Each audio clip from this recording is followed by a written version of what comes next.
Good evening, ladies and gentlemen. Data here with another trade in the NHL this evening as Max Domi, previously of the Chicago Blackhawks, has been traded to the Dallas Stars tonight in exchange for a 2023 second-round pick, as well as Anton Khudobin, essentially just his contract as he is buried down there with his injuries and with not enough room in Dallas. So essentially just a contract move in terms of the personnel, but a second-round pick going back to the Blackhawks for Max Domi. Now, let's keep it short and sweet in this one. A few trades to break down today. We'll have the Tyler Bertuzzi breakdown later on this evening, but as of right now, we have Max Domi to break down. So Max Domi, who is going to be on like his sixth team in his eighth season, I think now. Assumedly, he'll be on his seventh team in his ninth season next year. So Max Domi, acquired by Dallas, is a playmaking forward. His passing skill is, sorry, I lost the train of thought here, is and always has been very strong. The issue is that it's best utilized at center, and he happens to be a total defensive liability. Also takes a lot of penalties too, incidentally. So 92nd percentile of even strength offense over the last 3 years of weighted average data. It would probably be around that even further back as well. He had his very strong seasons on the Canadiens. He's had good offensive outputs. However, his even strength defense is in that absolute bottom tier percentile of the entire league over the last 3 years.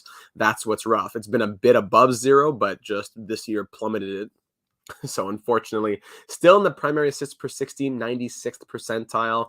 Teammates, competition, takes a ton of penalties, which is unfortunate. Now, moving over to the microstats for this season, 64th percentile of even strength offense was his projection coming into this year. With the 6th percentile of even strength defense, it's been at 0. So these were his projections coming into the year. Give him these projections on the Dallas Stars now, and that's very different. Maybe Tyler Seguin can finish these chances a bit better when he has Max Domi in that 95th percentile of high danger passes getting it done. Now, this was once again just a projection card, but of course, these are the numbers that Max Domi is consistent for. These are numbers that he can be trusted for. Now, the Dallas Stars are a team, there are many teams going all in this year. The trade hasn't been updated yet on Cap Friendly, I don't believe. But the Dallas Stars have now traded their first, second, and third round picks in the 2023 draft. The conditional first there in the Niels Lundqvist trade to the Rangers. Is that a guaranteed first? Or is it just that there's a protection on it that won't really come into play? The protection on their first round pick that went to the Rangers is if the pick is a top 10, the pick becomes that. Okay, so essentially, since Dallas is making the postseason, it won't be a top 10 pick. So they will lose their first to the Rangers, their second to the Blackhawks, and I forget and their third to the Canadiens. Oh, sorry, what am I saying? Third was Dennis Gurianov to the Canadiens. So the third round pick traded back in March of 2022, so almost a full calendar year ago. That pick was a result of the Scott Wedgwood trade. Interesting. So there you go. A first and a second and a third, all gone from Dallas this 2023 draft. They are all in. Not as much. This trade doesn't necessarily come down to a win or a loss based on Max Domi, because dumping Anton Khudobin is a win in and of itself. Anton Khudobin, yes, he was going to be off the books after this season, but you're still paying him this year. To move him out now and bring in a player that can be played as aside from buried cap penalty, you want that, right? So it's a great move in terms of moving out Khudobin to get Max Domi. It does cost you a second round pick. You do get a great playmaking center. Well, he's best at center, but when playmaking ability, but also defensive liability. You get a top 9 forward, probably middle 6, who can hopefully play with a guy like Tyler Seguin to get things going. So there's a lot of value in this deal for the Dallas Stars. Now, Max Domi, what has he been recently? He will be playing on his 6th team in 9 seasons. Arizona, Montreal, Columbus, Carolina, Chicago, and now Dallas. This year, great season for him. He signed a 1-year deal with the Blackhawks for $5.3 million. 49 points through 60 games. Let's mash that calculator. That puts him on a pace of 67 points this year, which would be the second best season of his career. Now, he's doing all that. Let's check out the ice time. He's doing all that by playing 18 of ice time per night, while his career average is 16.24. So he's definitely playing a lot more minutes than he usually does. Some games getting as high as 22 minutes, but usually good for, I would think, 17, 18, 19, as his average does come down to 18, 18. So this season, crazy numbers in that regard. Absolutely. Shooting at 12.6%, also second best in his career. Not a full season just yet, but still notable nonetheless. His 82-game career average is 52 points. So to be on pace for 67 really tells you that this has been a great year on a not very good Chicago Blackhawks team, right? The Blackhawks have no one left to put on the ice at this point. Everyone's just moving out. And the Blackhawks, it's good for them. They signed him to a one-year deal. You thought this would be what happens, basically. When they signed these one-year deals, they knew that it was going to be guys who move at the deadline, kind of like John Klingberg will likely move. You sign him in the offseason saying, hey, come over here. We'll pay you a lot of money. Do well, and you'll get your chance on a contender. And that's exactly what happened here with Max Domi. Let's start scrolling down through the comments here. Tic Tac sharing with us, in the week leading up to the 2022 deadline, there were 6 trades. In the week leading up to this deadline, we've had almost 30. We've had 30 plus. Ridiculous stuff, especially that we're all at work, or at least most of us are at work, and we can't always break it all down as it happens. It's unfortunate. Deadline day tomorrow, I'm going to be doing a lot of winners and losers of the week as opposed to just deadline day coverage. So that'll be a fun time. Make sure that you're watching along with us here on the channel for that. 3N5Z saying Domi wanted to stay in Chicago, and then following up by saying he almost 100% goes back to Chicago in the offseason.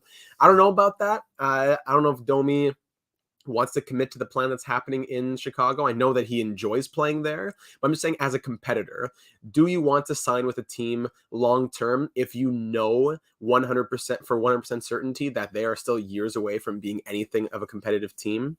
I'm not sure if that's what Max Domi wants for the next few years of his career. I can't speak for him. So there's been more big name trades this week than any trades last season in the same week. Absolutely, Juice. That's it. That's exactly it. Landon's very happy as a Dallas Stars fan. I would think, and no salary retention, Juice, by the way, no salary retention in that trade. Landon is very happy with that deal as a Dallas Stars fan. Tic Tac saying Calgary and Florida, the only 2 teams in the NHL that haven't made a trade in 2023. What a wild few weeks. So what I want to share here from Cap Friendly, the most trades per team in the last 2 weeks. Arizona, Chicago, and Nashville have made 6 trades in the last 2 weeks. I'm not sure if that includes the Domi trade or not, so that might be 7 for the Blackhawks even. 5 for Toronto, 4 for Columbus, Minnesota, New York, Vancouver, Vegas, Washington, 3, 2, 1. And then only the team with 0 trades in the last 2 weeks, Calgary, Florida, and Seattle. Those are the only 3 teams that have not made a trade in the last 2 weeks. And you would think Florida in the hunt for a wild card, Seattle trying to fight in that Pacific Division, Calgary maybe pushing for the postseason as well. You would think they'd be adding up. But I wouldn't be surprised if Calgary starts to sell a little bit tomorrow. If the Canadiens try and sell Joel Edmondson after he plays tonight, I wouldn't be surprised if we see some more selling. There are the obvious names still out there. JVR, John Klingberg. Those are the obvious names that you think would have to be going tomorrow. But there are still some surprising moves to come, most likely. Just like how the Red Wings traded Philip Hronek out of nowhere, there's still some more surprises to come, in my opinion. Yeah.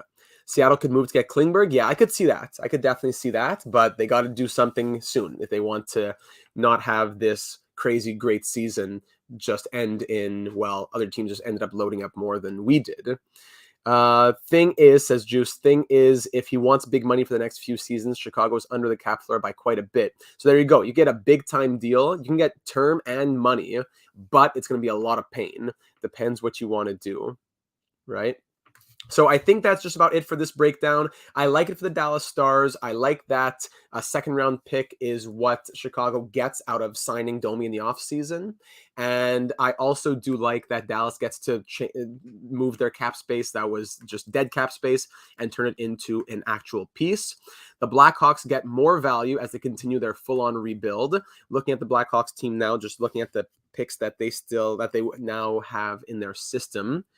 If we can pull up Chicago, come on, there we go. They still have lots of cap space to make more things happen. They can retain more picks as well. So now there it is. It's updated. No, sorry, it's not. So they already had Dallas's third in the from previous trade. So now they have 2 firsts, 1, 2, 3, 4, 5 seconds. Once you include Dallas's second round pick, and 2 thirds. So 5, 6, 7, 8, 9 picks in the first 3 rounds of this draft. Very impressive. So 1, 2, 3, 4, 5, 6, 7, 8, 9, 10, 11, 12, 13, 14, 15. 15 picks in the first 3 rounds the next 2 years. Then 16, 17, 18, 19 picks in the first 3 rounds over the next 3 years. That's getting into Arizona Coyotes territory.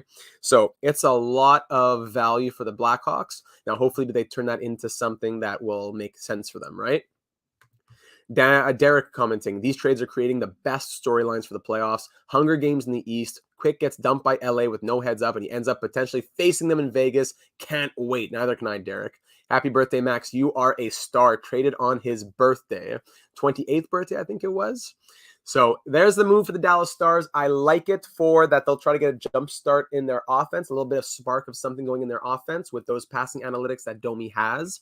I don't like the defensive liability that Domi is, but I think the Stars can swallow that with Heiskanen and Lindell and solid enough team around them. So fingers crossed for the Dallas Stars. I think we'll end off the Domi breakdown there. Next breakdown coming your way in the next few minutes will be the Tyler Bertuzzi breakdown to the Boston Bruins. So many teams are just going all in. So thank you for spending the time here this evening. We'll get another breakdown coming your way soon later on. So make sure that you're subscribed for all the breaking news and analysis in the real world of hockey, as well as live trade deadline coverage coming your way tomorrow, March the 3rd, Friday, 1 to 4 p.m. Eastern. We'd love to have you there as we break down the trades that happen, as well as looking at the winners and losers of the deadline and look forward to the postseason. So ladies and gentlemen, thank you for spending the time. Leave your thoughts on the trade down below in the comments or join us on the Discord server, link in the description. And we'll be talking soon in the next breakdown. Thank you very much, and we'll talk soon.